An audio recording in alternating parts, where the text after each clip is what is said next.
Allô tout le monde, c'est Michel! La belle saison est officiellement commencée et je me suis dit que c'était le moment idéal pour vous partager 6 astuces indispensables pour réussir vos plus belles photos estivales. On passe par des conseils sur la lumière, la composition, les couleurs, les techniques de prise de vue, l'équipement photo et les réglages. Que vous soyez débutant ou amateur, la vidéo d'aujourd'hui va vraiment vous aider à capturer vos plus beaux moments de l'été en images. Alors si vous êtes prêts, c'est parti! La première astuce, c'est d'apprendre à bien jouer avec la lumière naturelle. Quand on parle de lumière en photographie, ça englobe différents éléments. Le premier que je veux porter à votre attention, c'est la couleur de la lumière. Et la couleur va changer selon la période de la journée à laquelle on va prendre nos photos. Par exemple, les images réalisées à ce qu'on appelle l'heure dorée, qui est le moment juste après le lever du soleil ou juste avant le coucher du soleil, va créer une lumière qui est très chaude et très orangée. Il y a aussi ce qu'on appelle l'heure bleue, qui est juste avant le lever du soleil et juste après le coucher du soleil, qui va donner des images avec des teintes de rose et de bleu dans le ciel. Habituellement, c'est pas tant un défi de prendre des photos en fin de journée l'été, mais le matin, si on veut prendre des belles couleurs de l'heure bleue ou de l'heure dorée au lever du soleil, il faut mettre son cadran un petit peu plus tôt, mais je vous dis, ça vaut vraiment la peine pour avoir des superbes ambiances. Quand on parle de lumière en photo, on parle aussi de l'angle de la lumière. Donc là, par exemple, j'ai une photo avec une lumière frontale. Lumière frontale, ça veut dire que le soleil arrive directement dans le visage de votre sujet et va éclairer de manière homogène. Ça veut dire qu'il va éclairer de manière égale autant votre sujet que l'arrière-plan. Si on se déplace un petit peu, on va se ramasser avec une lumière latérale. Ça veut dire qu'au lieu que le soleil arrive de devant le sujet, il va arriver de côté. Ça va créer des ombres vraiment intéressantes avec des contrastes qui sont plus marqués. Donc, il y a un côté de votre sujet qui va avoir plus de lumière et il y a un côté qui va être plus à l'ombre. Je trouve personnellement que ça rajoute de la profondeur dans l'image et que ça va amplifier l'effet de 3 dimensions. Et si on continue encore à se tourner, ben là, on se ramasse avec une lumière qui est à contre-jour. Ça veut dire que la lumière provient de derrière le sujet. Donc, le sujet va être habituellement complètement à l'ombre et l'arrière-plan va être illuminé. Ça fait des super belles images avec des très hauts contrastes. Ça peut être un petit peu un défi, par contre, à prendre en photo pour avoir une bonne exposition quand on n'est pas beaucoup habitué. Mais avec un petit peu de pratique, je vous dis, vous pouvez avoir des merveilleux effets de silhouette. Léo, laisse ton frère. Hey, Léo Grenier. Un autre aspect que je voulais partager avec vous, c'est la qualité de la lumière. Quand on est dehors et qu'on photographie avec un ciel voilé, un ciel couvert où il y a des nuages, ça va créer une lumière douce. J'ai un exemple pour vous ici. Vous voyez, c'est une lumière très douce, très homogène.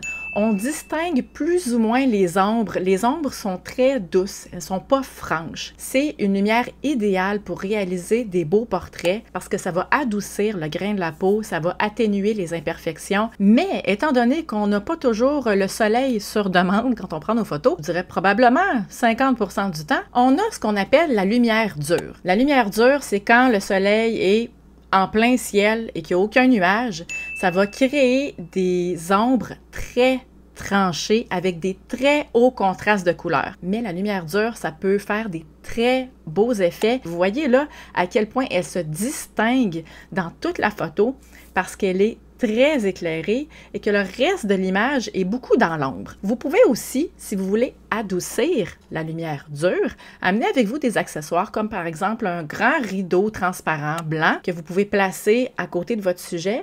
Et là, le soleil, au lieu d'arriver directement dans le visage ou sur le corps de votre sujet, va premièrement passer au travers du tissu, donc va adoucir la lumière qui va arriver de l'autre côté. Une chose qui est vraiment intéressante quand on photographie avec la lumière dure, étant donné qu'il y a des gros contrastes qui sont générés, habituellement, ces photos-là, c'est des excellents sujets pour réaliser des beaux noirs et blancs. Je vous montre un exemple ici.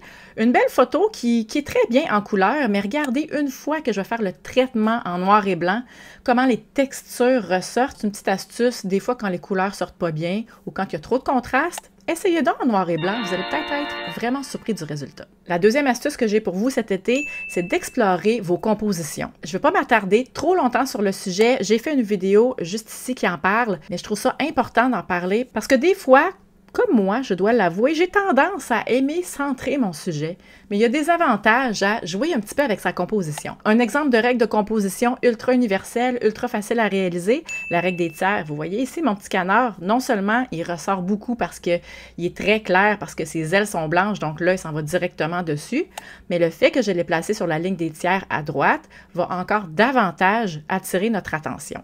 Une autre belle règle de composition que j'aime exploiter, c'est la règle des lignes directrices.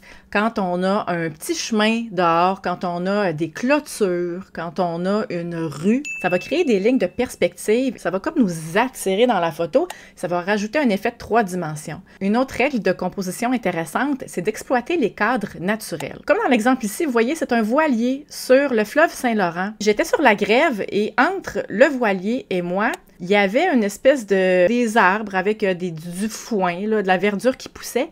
Et j'ai décidé volontairement de l'inclure dans mon cadrage pour créer une espèce de cadre naturel, donc pour ajouter un effet de profondeur dans l'image et pour aider à guider l'œil vers le voilier. Ma troisième astuce pour réussir des belles photos l'été, c'est de jouer avec les couleurs. L'été, c'est la saison des couleurs vives, des couleurs chaudes. Profitez-en pour rehausser ça. Vous pouvez jouer avec un concept de couleurs complémentaires, de couleurs monochromes, de couleurs analogues. J'ai en exemple ici une photo de mon filleul préféré, Samuel, qui est en train de jouer, qui est dans sa pratique de soccer. Et vous voyez derrière, il y a un but qui est orangé. Et avec le teint de sa peau qui est aussi orangé, ça va créer des très belles couleurs complémentaires qui vont ressortir vis-à-vis le fond qui est vert. Dans le fichier RAW original, les couleurs sont vraiment pas aussi saisissantes, aussi intéressantes. Alors, j'ai été rehausser ça en post-production.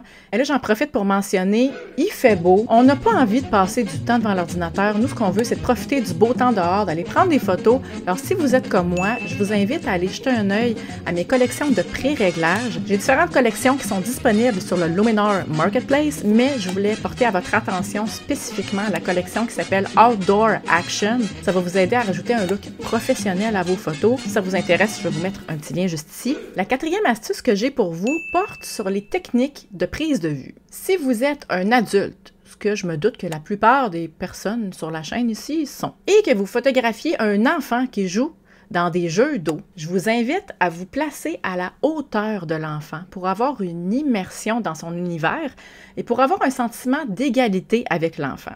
Même chose si vous photographiez des animaux, placez-vous neutre ou en contre-plongée. Ça va vraiment donner des perspectives intéressantes et différentes. J'ai même un exemple ici extrême de contre-plongée. J'étais pratiquement couchée par terre et là, Kevin joue au volleyball, sautait, allait faire une attaque et vous voyez, on voit une petite partie d'un arbre, de la cime d'un arbre en arrière.